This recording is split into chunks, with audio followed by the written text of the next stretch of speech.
Hey ho Pop Gengs!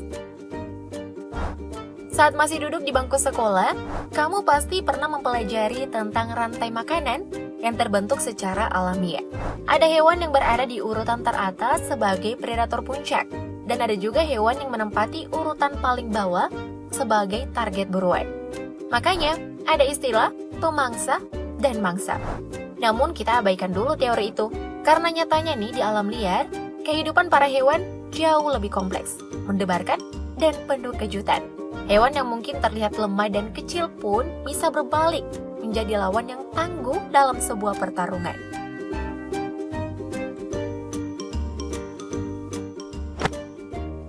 Udah pernah lihat sapi dan ayam saling adu?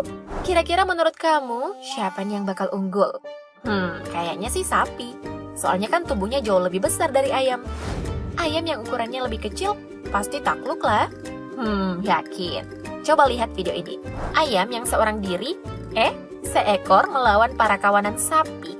Sapinya sampai maju mundur bergerombol karena kaget atas respon ayam yang cukup ganas, mengeluarkan jurus kungfu. Cia! Duh, jangankan kalian, hei para sapi. Manusia aja nih dikejar-kejar kalau berani gangguin mereka. Ampun.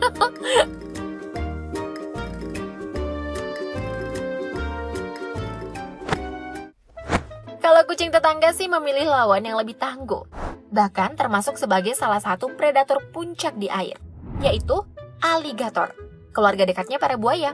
Kucing imut yang biasanya jadi peliharaan dan teman main di rumah, yang kerjaannya cuma makan dan tidur, alias malas-malasan. Ini malah keluar rumah nantangin aligator. Bukan cuma satu, tapi dua. Aligatornya jadi kayak nggak punya harga diri, dipukul mundur balik ke habitatnya. Berani banget sih ini Meong. Atau jangan-jangan aligatornya sengaja mengalah kali ya? Nggak tahu ah. Yang jelas si empus dapat poin 1, aligator 0.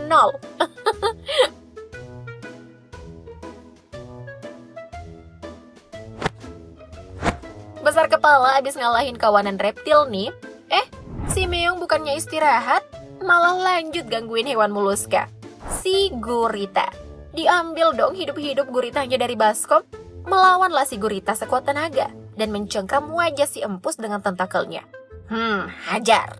Ya, walaupun sempat kegigit sedikit, tapi untunglah guritanya berhasil kabur. Hilang deh makan siangnya si Meong. Udah, makan Whiskas aja sana. By the way, Squidward nangis nih lihat temannya diginiin.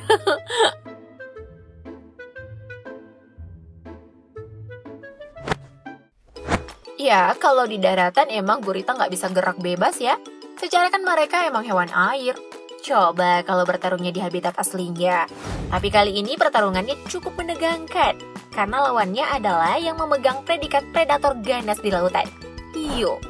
Hiu yang memiliki gigi-gigi tajam, kedengarannya sih mudah untuk menaklukkan lawannya. Hanya dengan sekali gigit. Tapi sayang, fakta berkata lain. Hiu harus pasrah berada dalam pelukan tentakel gurita yang sangat erat. Reputasi hewan laut terganas pudar sedikit, gak apa-apalah.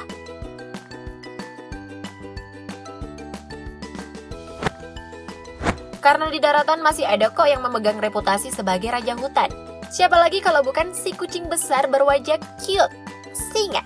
Sebagai predator di hutan rimba sana, singa ini tuh hampir memangsa semua jenis hewan. Salah satunya jerapah. Tapi tahu sendirilah ya, tubuhnya jerapah tuh kayak gimana? Tinggi. Hewan tertinggi yang hidup di darat saat ini. Tingginya bahkan bisa mencapai 5,5 meter. Makanya nggak heran kalau singa mau memangsa mereka tuh harus keroyokan. Karena kalau satu lawan satu, singanya terkapar bos, nggak berkutik.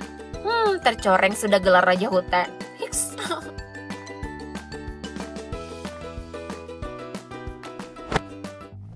Nah, kalau pertarungan dua hewan ini sih kelihatannya bisa cukup seimbang. Arthropoda berkaki banyak dan berbisa, lipan, melawan reptil tidak berkaki dan bertubuh panjang, ular. Keduanya sama-sama berbahaya bagi manusia. Apalagi kalau spesiesnya mengandung racun. Lalu kira-kira gimana jadinya ya kalau mereka yang saling adu kekuatan dan hasilnya cukup mengejutkan. Karena ternyata lipan berhasil dilumpuhkan oleh gigitan ular yang mengandung bisa. Padahal udah berjuang melawan balik.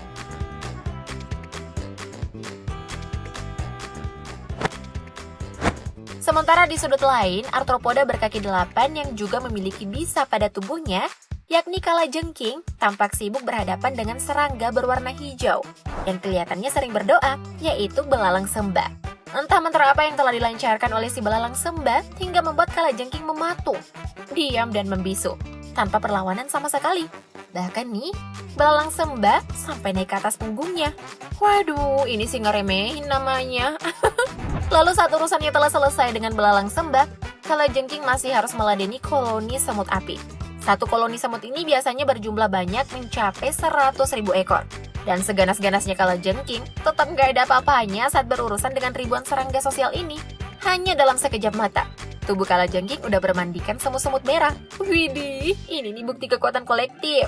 Sekalipun kecil, tapi kalau bersatu, lawan sebesar apapun bisa dikalahkan.